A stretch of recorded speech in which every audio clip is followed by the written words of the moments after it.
soyez les bienvenus pour cette certification OMS scolaire de niveau 2 sur la surveillance globale des maladies à prévention vaccinale. Je suis ici, donc je suis Reda Sadki et je suis ici bien sûr avec Charlotte Mbou.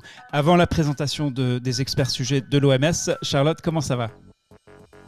Ça va très bien, Reda, et une fois de plus, bonjour, bienvenue à toutes et à tous. C'est un réel plaisir pour moi d'être ici aujourd'hui avec vous pour le début de cette formation sur la surveillance globale des maladies à prévention vaccinale. Formidable, donc c'est ce qu'on appelle la cérémonie d'ouverture.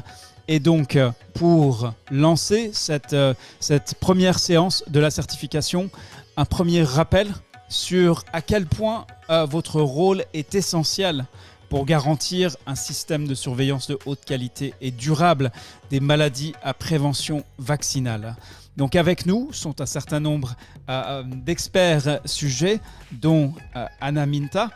Je vérifie s'ils sont bien dans la salle, oui, pour leur donner le statut de co-hôte donc de l'OMS, donc Anna Minta de l'OMS, Chris Muril du Centre Contrôle des maladies des États-Unis et Louis Rosenkrantz également du CDC américain, avec bien sûr Jill Milbal qui travaille sur le renforcement des capacités à l'OMS. On va les entendre, mais vous allez voir, tout se fait en accéléré ici. Et j'en profite pour vous dire un mot d'explication, un mot aussi de presque un avertissement. Mais n'ayez crainte, cela va se faire dans la douceur.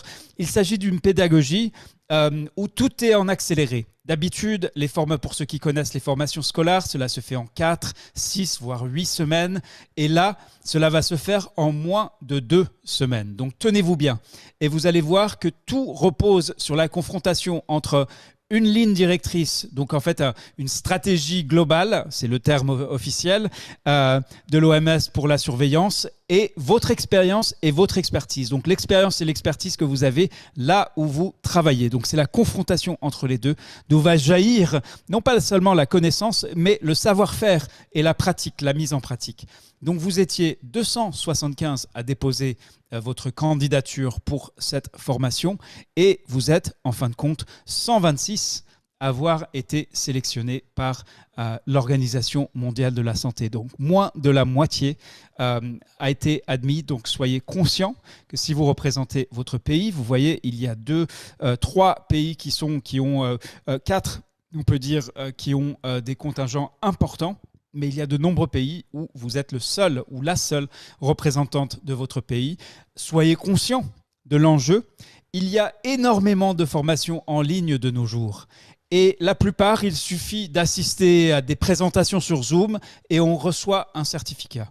Donc attention, ceci n'est absolument pas une formation de ce type. On l'a dit dans la lettre, y compris dans la lettre d'acceptation, qu'il s'agit d'une formation avancée proposée par l'Organisation mondiale de la santé et qui offre une opportunité de découvrir, de pratiquer, de s'exercer et de se mettre à niveau avec cette toute nouvelle stratégie de l'OMS pour la surveillance qui se fait sous l'égide du programme pour la vaccination à l'horizon 2030. Donc si vous réussissez cette formation, vous serez positionné comme étant le premier ou un des premiers dans votre pays à avoir pratiqué cette nouvelle stratégie. Voici donc l'enjeu de cette formation. Maintenant, sur qui vous êtes, qui nous sommes collectivement, eh bien vous voyez, la plupart travaillent au niveau central, au niveau de la région, mais il y a aussi des participants qui travaillent des niveaux dits périphériques et leur participation est importante. À quelle organisation appartenez-vous? Vous voyez que presque l'énorme majorité des participants, des apprenants, travaillent au sein du ministère de la Santé. Donc la plupart du temps au sein des équipes PEV, mais il peut y avoir des équipes de surveillance qui sont transversales. On va entendre justement dans le partage d'expérience toutes ces possibilités-là. Il y a 33 femmes et 93 hommes au sein de cette formation. Et vous voyez ici la répartition d'âge. Maintenant, en termes d'expérience, eh bien, sachez qu'il y a des gens très très chevronnés dans le domaine de la surveillance des maladies évitables par la vaccination. Il y a aussi des personnes qui débutent. Donc je vais vous demander votre indulgence et votre écoute, votre sensibilité, si vous faites partie des chevronnés, d'apporter peut-être un regard protecteur, un regard pédagogique sur ceux qui débutent. Et si vous débutez, eh bien, il n'y a pas de question bête. Et si vous avez été choisi pour cette formation avancée par l'Organisation mondiale de la santé, cela n'est sans doute pas le fruit du hasard. Donc, il y a bien des raisons par rapport au poste, au positionnement que vous occupez dans votre pays pour lesquels vous avez été choisi. Alors, première information qu'on tire à partir de cette cohorte, c'est on vous a posé la question, parmi les 5 principaux objectifs de la stratégie de surveillance, quel domaine vous semble plus problématique dans votre contexte? Et là, tout en haut de la liste, c'est presque la moitié, ce sont les systèmes d'information. Deuxième position, mais presque moins que la moitié de la moitié, c'est le financement durable, la recherche appliquée, la main-d'œuvre et le laboratoire. Alors voilà pour cette première présentation. Je vais maintenant passer la parole donc aux experts sujets de l'OMS dans le cadre de cette cérémonie d'ouverture, ceux qui vont vous accompagner pendant cette formation. On va commencer par Anna Minta de l'OMS et on suivra ensuite avec les mots de présentation de Christopher Muriel et Louis Rosenkrantz. Anna? Bonjour, je suis le docteur Anna Minta et je suis médecin épidémiologiste dans l'équipe de surveillance et d'évaluation des risques des maladies évitables par la vaccination au siège de l'OMS. Je suis très heureuse que vous ayez rejoint ce cours et je suis convaincue que nous apprendrons tous les uns des autres en réfléchissant aux moyens d'améliorer le système de surveillance dans nos contextes individuels. Merci. Merci Anna. On passe maintenant à Christopher Muriel du Centre de contrôle des maladies. Oui, merci beaucoup. Et encore, je suis le Dr Christophe Muriel, aussi un épidémiologiste avec le CDC basé aux États-Unis, en Atlanta. Et je fais partie de notre programme mondial d'immunisation et je suis chef de l'équipe pour la surveillance des MED. Et encore bienvenue à tous et je souhaite une bonne cours à tout le monde. Merci Chris. On termine avec Louis Rosenkrantz pour la présentation donc, des experts sujets qui vont vous accompagner tout au long de ce cours. Louis?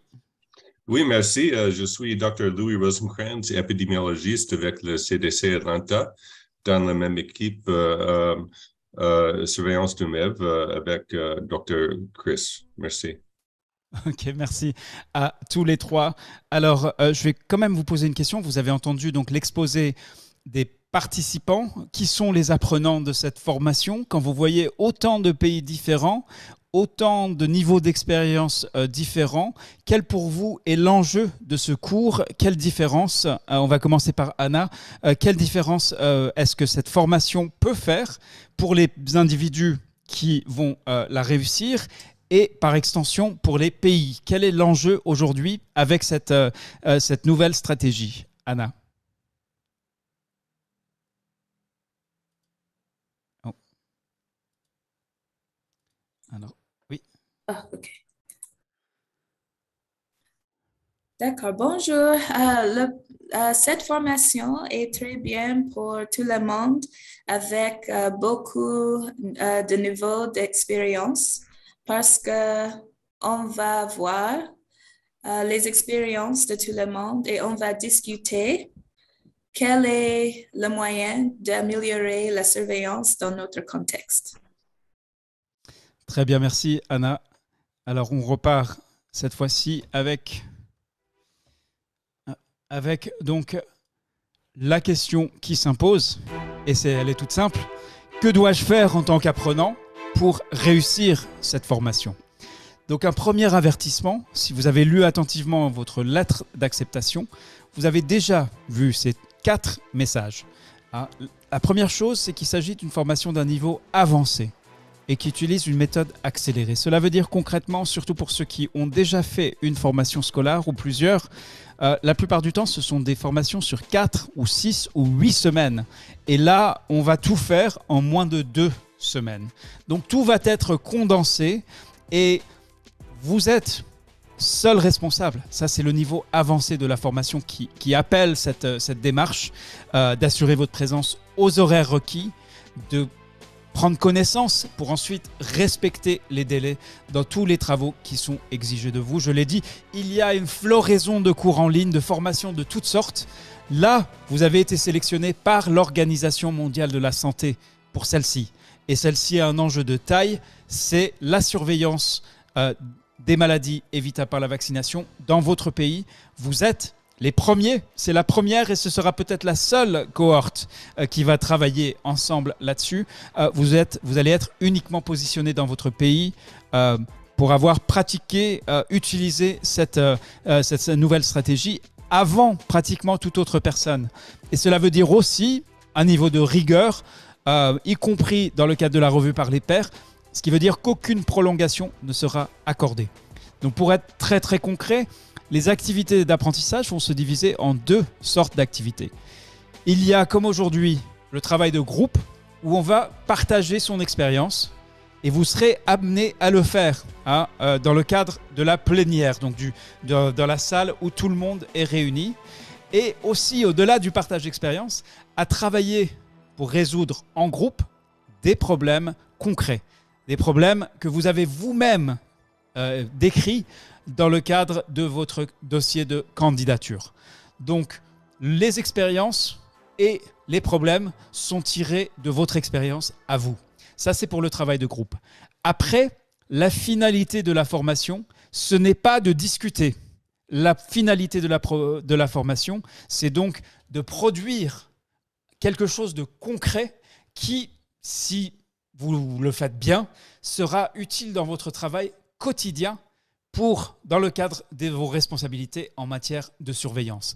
Et ça, c'est le développement du plan d'action et donc qui passera aussi par une étape de revue par les pairs. Mais donc, si vous réussissez cette formation, vous allez quitter cette formation avec un plan d'action concret par rapport à un défi tout aussi concret qui vous appartient dans votre situation et vous aurez en tête identifié des actions correctrices concrètes, j'insiste beaucoup sur le mot, mais qui doivent vous permettre donc d'avancer par rapport à ces défis. Voilà donc pour la présentation. On va maintenant consulter ensemble le programme avant de se lancer donc vous voyez ici, donc ça c'est l'aperçu de la formation. Je vais même comprendre de l'avance par rapport aux anglophones qui étaient tout juste dans les temps avec la ponctualité suisse. On va faire donc un café à distance où vous allez rencontrer les personnes, les apprenants, qui sont ceux avec qui vous allez travailler en petits groupes. Donc ce sera l'occasion de vous présenter si ce n'est pas déjà fait et ce sera aussi l'occasion donc de désigner un rapporteur, la personne qui va prendre des notes pour rendre compte du travail que vous faites en petits groupes. Donc c'est un travail d'une importance capitale et il faudra dans chaque groupe un volontaire qui maîtrise bien l'informatique, qui a une bonne connexion et qui sera en mesure donc de prendre des notes pour restituer le travail qui a été fait dans le groupe, puisque vous verrez à la fin, eh bien, les groupes présenteront leur production, présenteront les défis sur lesquels ils ont travaillé, les solutions, les pistes de solutions qu'ils auront trouvées. Ensuite, on aura donc, et ce sera la seule présentation de toute la formation, et ce sera donc une présentation par Anna Minta qui va donc nous présenter, nous donner l'essentiel, le résumé, vraiment le condensé de ce qui se trouve dans le document sur la surveillance globale, suivi d'un question-réponse. Les questions, on les transmettra, celles auxquelles on n'aura pas le temps de répondre, on les transmettra donc à l'équipe de l'OMS et du CDC pour réponse écrite. Et ensuite, on entrera donc toujours en plénière dans le cadre du témoignage, avec le partage de bonnes pratiques et de leçons apprises. Donc, cela sera suivi par un nouveau café à distance. Cette fois-ci, donc, de nouveau, vous allez rencontrer donc, les participants de votre groupe, commencer à regarder un petit peu, éplucher les notes du rapporteur. Et après, on entrera enfin dans la première séance Each. Donc, ce sera vraiment le travail concret auquel nous allons consacrer le reste donc, de l'atelier. Voilà donc pour un aperçu. Ce n'est pas tout le programme, mais presque. Et donc, on va partir maintenant dans les petits groupes. Donc, cette fois-ci, nous sommes d'accord. Donc, on va augmenter le nombre des groupes, puisque nous sommes plus nombreux maintenant. Donc, on va faire donc 4 minutes. Et puis, on va Donc si on a 10, voilà, on va rester avec un 10 groupes. Cela fera, il y aura à peu près 10 personnes par groupe, mais on sait qu'il y aura des personnes qui vont perdre leur connexion, par exemple. Du coup, on va partir. Donc, c'est parti pour 4 minutes et ensuite, vous aurez 60 secondes pour revenir en salle plénière. Simplement pour vous présenter, vous allez donc rencontrer les personnes avec qui vous allez travailler tout au long de cet atelier. C'est parti.